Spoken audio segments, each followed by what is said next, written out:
Good morning, and welcome back to the Late Start Show. We are here today with Mr. Tony Peebles, University School class of 1981 graduate, a veteran in banking and finance, and a dedicated community leader who now serves as the Alumni Engagement Director at Baldwin Wallace University and a board member here at University School. How are you doing today, Mr. Peebles? I'm doing good. I'm just honored to join you guys. Here I'm the 53rd podcast, and there's been much greater folks than me to sit in this chair, so I'm just honored. I appreciate you guys considering me. That's Thanks. great having you on the It's show. great to have you here. Mr. Peebles, let's start at the beginning. Could you tell us a little bit about kind of where you grew up and what your family was like? Okay, I grew up in the Lee Harvard neighborhood of Cleveland. I grew up actually on 155th Street and Harvard. My dad moved here from North Carolina. He attended Central State University here in Ohio, and then he met my mom, who was from Cincinnati, and she went to Wilberforce University, and then they came to Cleveland when they got married and moved to the Lee Harvard neighborhood. They were both teachers. My mother was a phys ed teacher, and my father was a shop teacher. When I was young, he was a shop teacher at Glenville High School in the city of Cleveland.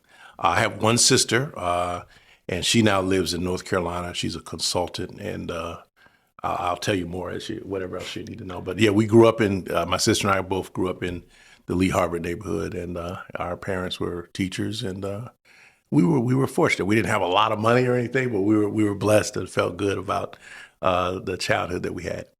Mr. Peebles, what was kind of what were you kind of like as a young kid? What were you kind of into? Were there any interests or hobbies that were really stuck out early? And were you into sports, reading, music? What was it that really stuck out? Yeah, I was an introvert. It's probably hard to believe now. I was quite introverted, but I played music. I started studying guitar at age 7. And I tried to play sports. I never got good at sports. I tried everything though, Little League baseball, all that kind of stuff. Just never was my thing. Even I played sports here at US too, but wasn't very good. But I did really learn to be good in music, and so music was a fun thing for me. I was a Cub Scout. I did all the usual stuff kids do in elementary school. Did a lot of work with my dad. My dad, being a shop teacher, also did a small home repair on the side to make extra money. So he would go out and put in the wood paneling in people's basements and all of that. If you look at some of those old homes, and you guys have probably been in some of these old homes, like in the Cleveland Heights Shaker area where the knotty pine paneling is in the basement, we used to do that. So I learned some skills and had a lot of friends. We had fun in the neighborhood. We rode our bikes everywhere and tried to stay out of trouble. Well, that's awesome. Who were some of your role models or heroes when you were younger? And whether that's a family member, teacher, or even like maybe a public figure that inspired you when you were younger?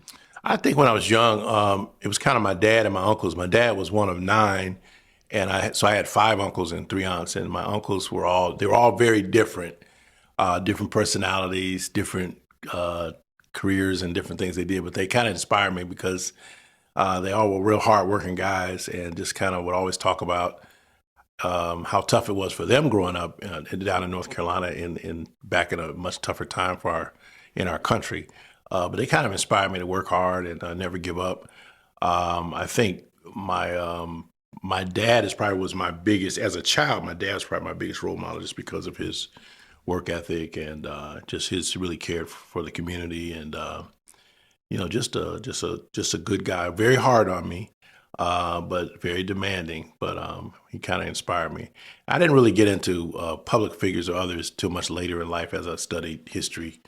I'm a big reader of biography, so I do like to study whether it's presidents or I'm really fascinated by the founding fathers of this country and some other luminaries early in the country like Frederick Douglass and people like that I studied, some of what I studied here at US. So, but it kind of starts with my family. Just kind of starts with the men in my family that grew up and they were like the elders, and now I'm the elder. So now my younger cousins and kids are looking at me. So it's kind of full circle. Before you came to US, was attending US always the plan? How did your family kind of decide to come here? And what do you kind of remember some of those early days? Yeah, so I went to Gracemont Elementary School, which was in Cleveland, in the neighborhood that I grew up in. And at that time, there were a number of programs where the teachers would identify kids that had some academic talent. And so I was kind of classified as one of those individuals. And then all of the CCIS schools began kind of at that time, and this was the 1970s, were recruiting at certain schools in the Cleveland schools, looking for students of color and things of that nature that could really handle the work at US, Hathaway, Brown, Laurel, and or Hawken. And so there was a group of us at that time that came out of Gracemont and that ended up coming here. And my parents, being teachers, looked at what I was doing in the Cleveland schools and then looked at, okay, if we can figure out and can afford the opportunity for our son to go to a Hawken or a US or something like that, we're going to look at it, because they kind of, being teachers, they kind of knew what was going on in the Cleveland schools. Not that it was all bad, but they wanted something more for me. And so they decided to have me apply to US. And then my sister attended a school called Glen Oak, which is now part of Gilmore Academy. And then that's kind of how I got started. So I don't remember how they made the final decision. I just remember that there was really a group of us. In fact, David Smith, who's a year ahead of me, is class of 80, who's also a board of directors for US. He was in my class, in my 5th and 6th grade class at Gracemont Elementary School. There was another gentleman named Tyrone Finch, Wendell Thomas. They were both class of 80. And John Fedikovich, and I'm probably leaving out some guys there. If they listen to this, they're going to be pissed. There was a group of us, and then behind me was Tony Paul. So there was a group of us that came out of Gracemont to come to US. And so it was really cool, because all of us were in a program called Major Works, which was kind of like the advanced placement. No, it wasn't advanced for students in elementary school. And so most of us came here in the 7th grade. And what kind of student were you at US? Because you mentioned you were introverted, but also you were a bright student. So what did you really get into once you were here at US? So I was really good in history. I was really good in anything to do with writing and speaking. I learned to be a really great public speaker here at US through the English and other classes, and really enjoyed Western civilization. I was decent in sciences. I really struggled with math. I mean, I think I got all C's in math my whole time at US. I never could master math for whatever reason. So that's why I went into banking, because banking is easy math. You just add, subtract, multiply, and divide, do percentages. But I was really good in, I remember enjoying Western civilization. I remember really enjoying anything that dealt with kind of public policy, and I learned about public speaking. I won the commencement prize in public speaking for my senior year for my class. And it kind of helped me come out of my shell a little bit too, just because I found kind of my lane, if you will, my lane, and it kind of went from there. So I thought it was good. Yeah. So I was a decent student, I think. I wasn't at the top of the class or anything like that, but I was a good student. Do you remember any of those subjects or classes that really stuck out with you? Do you remember maybe a class that you either struggled with or just had the most fun in? Well, I struggled with calculus, and I struggled with algebra trig. I struggled with that, and we had really great teachers, and so they got us through it. But I couldn't get better than a C. I really enjoyed. I took French. I enjoyed it, but I never really got fluent. But I did enjoy foreign language. I wish I had taken other foreign languages, and I wish I was fluent today, because I think, and you guys will probably, in your world, as you go out into the world, you want to be fluent in multiple languages. But again, Western civilization was really a big one for me, just dealing with the combination of history and politics and all of that. And I think that got me interested in public service and some of the things. Although I didn't have a public service career, but just being involved and serving, giving back to the community. Do you have a favorite memory from US, or maybe, I know it's hard to pin down some of those favorite memories, or if you can't think of one specific, do you have some spaces where you just remember your favorite memories being had? I really enjoyed, although I wasn't very good, I really enjoyed being on the cross country and track teams. I was not that good. I remember running on a team where one of my classmates was an amazing distance runner, David Mitchell, who's in my class. He's a lawyer now here in Cleveland. And he and I both ended up going to the same college. where he was, and I didn't do any athletics once I finished US, but he ended up being almost an Olympic caliber distance runner. So it was just good to be around really great talent, of which I was not one of them, but it was good to be around great talent. So I really enjoyed athletics, although I just never mastered it. I played club soccer. I ran cross country, and I ran the 1,600 meters and on the track team. My biggest fun thing, just total fun, was playing in the University School Jazz Band, and so we did a tour my junior year up to Boston, and where we played at Groton and Middlesex and Roxbury Latin, some of the schools up there that are like us. So that was a lot of fun, and we caught the Amtrak. We caught a train ride to Boston from here in Cleveland, and I think we were there like a week, and that was a lot of fun. That was like one of my big highlights. The other highlight was probably just being involved in some of the student government stuff. I wasn't an officer or anything, but just kind of staying involved in that regard. Anything with leadership, I really enjoyed. You know, when you finally graduated from US in 1981, what kind of lessons or valuable core kind of ideas did you take from the school that still stick with you today? Maybe some stuff that you look back on and you're kind of like, wow, US really did teach me that. I think first, confidence with humility, knowing that you are capable of doing the things that you want to do, because U.S. was rigorous, as you guys are experienced probably more so today than it was then. And I think the building the confidence in your own capabilities, but keeping the humility to be able to connect with other people and build teams, working. And one thing I enjoyed about sports, even though I wasn't very good, was learning how to be on a team. And then being in the jazz band, when you're in a band, when you're a solo musician, it's you. But when you're in a band, it's a team. So I think teamwork was big for me. Understanding what your skill, your strengths and weaknesses are, and being honest about it, and having confidence, just really in being able to try new things and get out there and explore, whether it's your career or other things that you want to do. I think U.S., I had a little swagger when I came out of U.S. I felt like I'm a U.S. man. I can do anything. So shifting gears now to your graduating U.S., you went on to Duke University. What made you make that decision to go there, and what did you study? And did you kind of have an idea of what you wanted your career to look like? So I kind of remember during the college advisory time period, like junior and senior year, I was interested in, I think one of my first choices, I was interested in going to Stanford University. And my mother said, it's too far, it's California, take it off the list, you're not going. One of my other choices was Morehouse College in Atlanta, which is a historically black college. And my father said, well, that's okay, but I didn't send you to the U.S. to just do that. Let's make sure you cast a wide net. And so I started looking at different schools. I even looked locally at some of the schools here in Ohio. And then my family is from Raleigh, North Carolina. My dad grew up in Raleigh.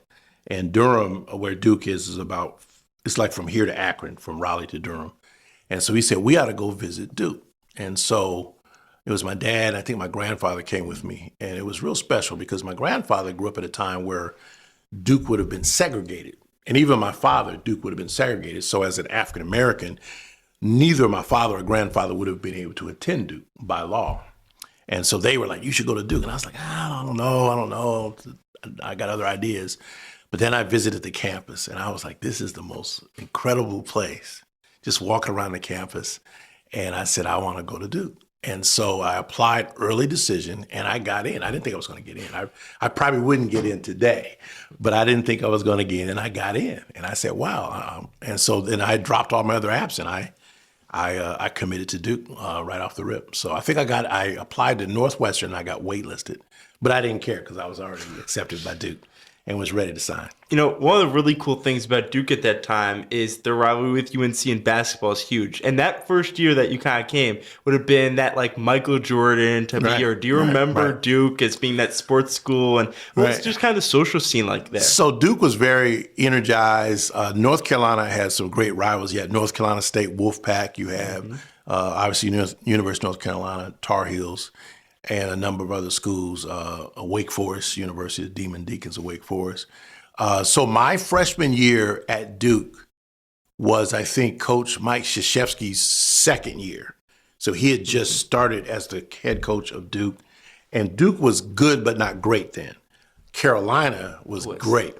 So Michael Jordan was he's probably my age. So he's probably like a year or two ahead of me. So he may have been a sophomore at Carolina. And all of a sudden he exploded as this phenom. And so going to Duke games, the students in Cameron Indoor Stadium, the students get all the best seats. So the students are on the floor. And no matter how big you are as an Iron Duke or a Duke big donor, you're in the rafters. Students are on the floor. So we got the best seats. And so we got to see Michael Jordan. We got to see Mark Price, who was playing for Georgia Tech, which was in the ACC. And so we got to see some of the best basketball in the country. And so that spilled over into Greek life, into the parties, into the energy. And we would line up for the games. It's not like it is now. Now it's Shashevskyville, where you have to line up 3 or 4 days to get in the games. We didn't have to. We could just go right then and line up and get in the games. So it's exploded from then, but it was exciting. And then visiting the other campuses, going over to Chapel Hill for the Carolina Duke game, or going over to North Carolina State, and then the late great Jim Valvano was the coach at North Carolina State for Wolfpack, and they won the national championship while I was there. So it was a fun time to watch. And our football was competitive, not as good, but competitive. So we had good sports and good energy on the campus, and the whole ACC. Those schools you made friendships at other campuses, and you really had a lot of nice camaraderie. While you're at Duke having fun, were you also planning of what your future may look like? I know your first job began at Ameritrust Corporation. Mm-hmm. Did you know that you wanted your career to go in that direction, and what did that kind of look like throughout your time at Duke? So when I got to Duke, I was actually pre-law. I thought I wanted to go to law school, and so I was taking kind of political science classes, and I have a political science degree. And what is interesting is I need to take a couple steps back. My junior year at US, my father made a connection with Mr. Bruce Akers, class of 1952. And Mr. Akers at the time was the vice president of corporate affairs for Ameritrust Corporation, which was the old Cleveland Trust Bank. And he got me a summer job at Ameritrust. So I was a high school student in the college internship program. So I worked 2 years, my junior and senior year at Ameritrust in the summer. And all 4 years of Duke, I worked at Ameritrust in the summer. So that was like I would come home and go right to work. And Mr. Akers is responsible for that. And I'm grateful to this day for his mentorship. So when I finished Duke, I wasn't the best student. I was a C student. Part of it was maybe US was so rigorous, I got there and I just kind of relaxed too much. I joined fraternity, I did a lot of stuff. So my first couple of years, my grades were not that great. So I felt like when I graduated, I felt like I needed to work a while before applying to grad school, because I wanted to have a little bit of a resume, because my grades weren't the best being a C student. And I kind of regret that to this day, that I didn't have the discipline to do better. I didn't do as well as I was capable of, I must admit. But my experiences and my exposure were incredible. And then the opportunities to work summers at Ameritrust led to me graduating from Duke and still thinking about law school, but I said, I'm going to work a little while. So I joined Ameritrust as a management trainee in commercial banking program and started to learn the banking business. And as I learned the banking industry, I fell in love with it. I said, well, banking's in everything. Banking, the banks are the arteries of the economy, and we get to do just about everything. So what was going to be 2 or 3 years, and I was going to go to law school. I had taken the LSAT. I was going to go to law school, apply to law schools. It ended up being a 30-year career in financial services. I just never left the industry. And but I owe that a lot to class of 1952, Mr. Akers, who got me placed me into the summer internship program while I was here at US. After a few years, you made the move to Fifth Third Bank. Yep. What kind of prompted that change, and how did that opportunity just come about for you? So Fifth Third was a bank out of Cincinnati that was a small regional bank, and they had offices in mostly Southern Ohio, Northern Kentucky, and Indiana. And they were opening up an office in Cleveland.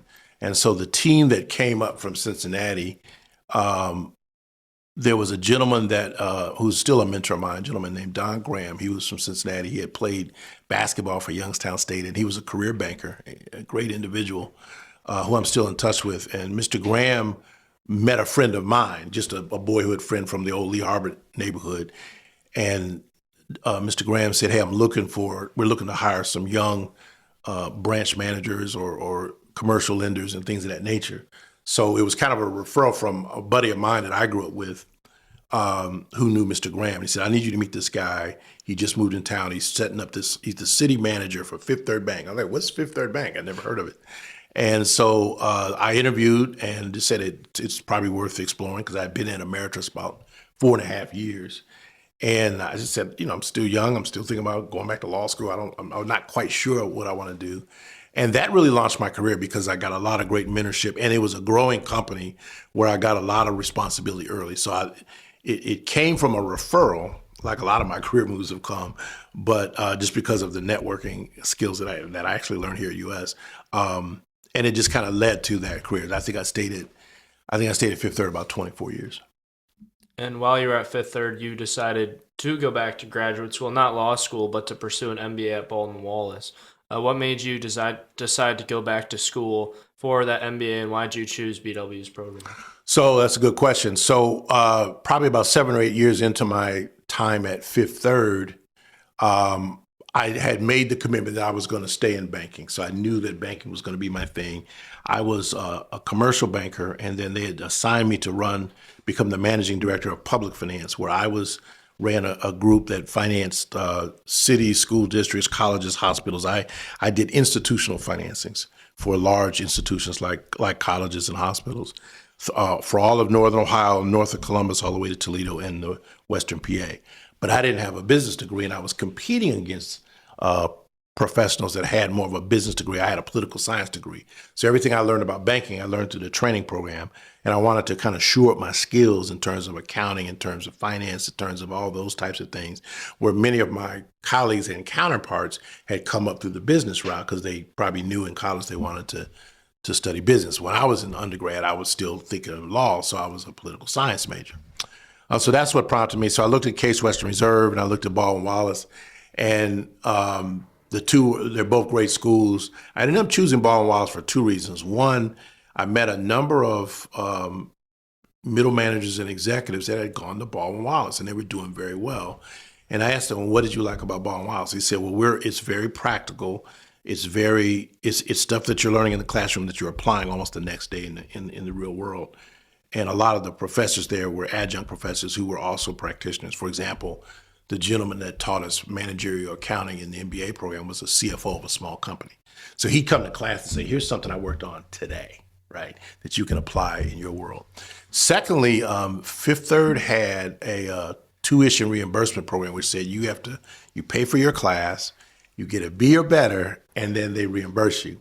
And so it was more affordable for me at the time to do Baldwin Wallace because I could put my entire semester on a credit card, and then when Fifth Third Bank, when I passed all the classes, which I did, I was a much better grad student than I was an undergrad student. They would just reimburse me, and I would flip it for the next semester. And it was also the hours and the convenience. I was already like an assistant VP, so I looked at Case Western, and I said, "Well, I'll go to BW. It's more practical. It's easier for me to manage, and the cost." And so, but I'm glad that I did because it really made me a better manager, a better leader.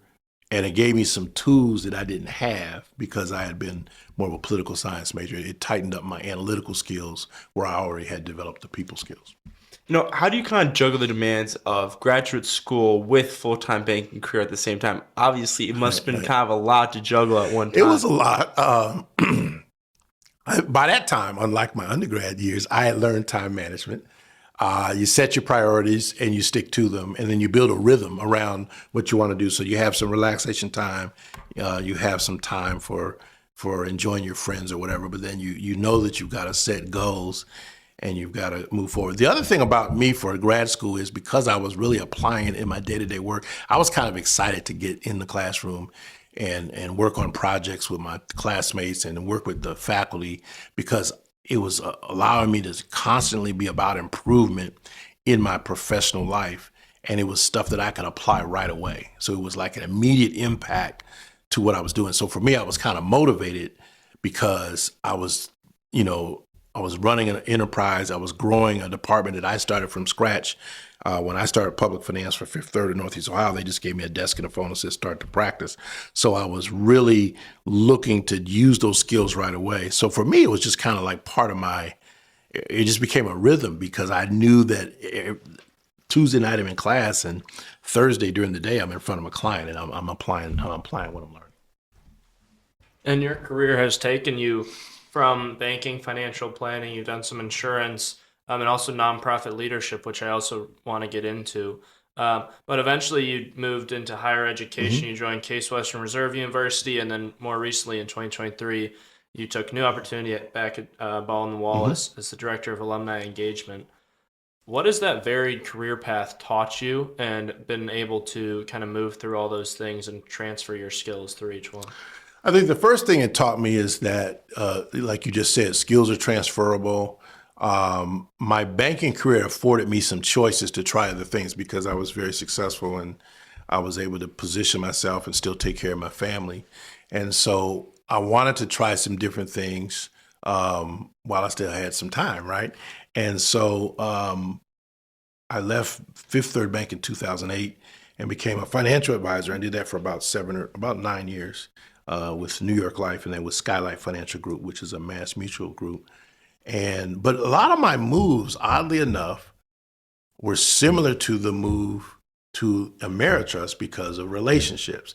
One of the things that I learned at US was building relationships. So just as I told you the story of how Mr. Akers' class of 1952 got me my first summer internship, which launched my banking career, later on in life, similar things happened. I was at Fifth Third and I got a recruiting call from a gentleman who was a fraternity brother, a member of Kappa Alpha Psi, which is the fraternity I joined in college, and he was an alumni member of the frat, and he was at New York Life, and he said, I just want to have coffee or lunch with you, tell you about this opportunity. I think that you have great relationships, your skills are transferable, you can impact a lot of people. And so I ended up becoming $1 million roundtable agent for New York Life, and it opened up some doors for me. But I kind of had an itch to do some other things. So some of the nonprofit leadership I've done came out of people discovering me, knowing that I had a certain skill set, because I kind of, by this time in my career, I had a brand. They knew that I could raise money. They knew I could do different things.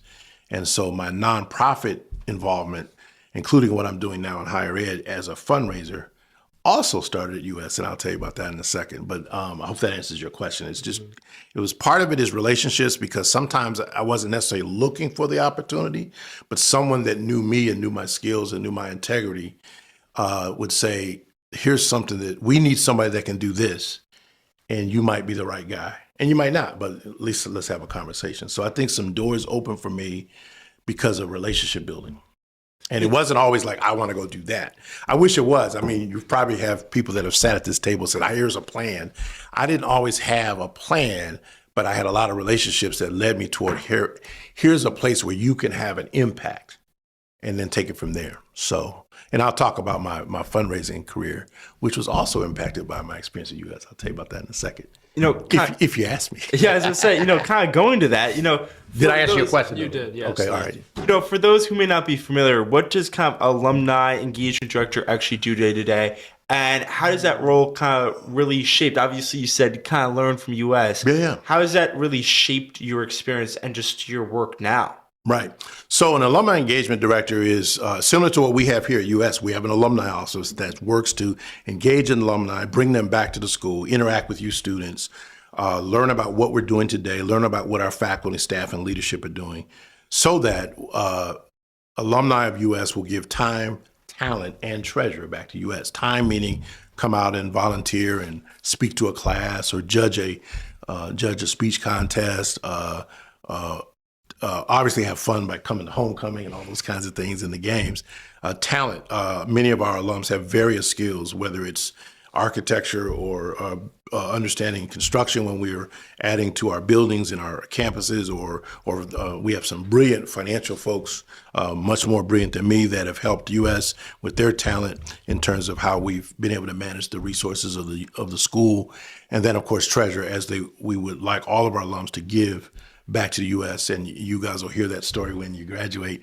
We want you to start where you are and give back to the U.S. and hopefully create an opportunity for a young man like you, like each of you in the future to come here. So that's what I do at Baldwin Wallace. I'm working with in our Center for Philanthropy and Alumni Engagement. So we're charged with raising funds for our endowment, raising funds for the programs and the faculty and the research and all the things that are going on at university. And part of that is to engage alumni. For example, last night I hosted an event with our MBA Association, of which I'm a member, to get them reconnected to what the faculty are doing around business education at Baldwin Wallace, and how can they help? Can they mentor a student? Can they create internship opportunities at their respective companies? Can students shadow them in their careers and those types of things, amongst a number of other things? And so, apart from planning the big events like homecoming, I'm also working with individual alums. For example, I just met with an alum down in Texas who is engineering grad from the late 80s. He wanted to make a career change. He's in the auto industry, wants to make another move. So I kind of work with him to connect with our career center and plug him back into the alumni network, similar to what you guys will experience in US, to find out where there's a new opportunity. I also work with another alum who's retired. He was a veteran, so we thank him for his service to the country. But he was interested in what is Baldwin Wallace doing around student veterans and alumni, and he wanted to give a major gift to something specific for supporting veterans. And so we're exploring that with him right now. So that's a couple of examples of the type of work I do. When I was at Case Western, I started out in the corporate relations space, working with companies to do investment in research and in scholarships and co-branding opportunities with Case. And then I moved into major gifts, where I traveled the country looking for gifts anywhere from $100,000 to $1 million from our individual alums from Case Western Reserve. And that exposure got me on the radar of Lee Fisher, who's now the president of Baldwin Wallace, who's our former lieutenant governor and the former dean of the law school at Cleveland State. And his team was the one that recruited me to BW. Again, relationship. And you said that started at US. Can you explain a little bit about that? So, as much as I was in banking and finance, once I decided that's what I wanted to do and not law, I wanted to give a little bit back to the school because I had a good experience here. So, there was a lady named Trina Sivorowski who was our alumni director at the time, and she recruited me to be a class agent, which meant she would give me the list of the class of 1981, and I had to call them. And this was before a lot of the social media and emails and stuff. So it was all phone calls. You'd call the members of my class to get them to donate to the U.S. Annual Fund. And we're young guys, so you want $100 or whatever, right? And so I learned how to fundraise because Mrs. Sivorowski said, we need a class agent for 81. Will you do it? I was like, well, what is that? She kind of explained to me the job. I said, okay, I'll do it.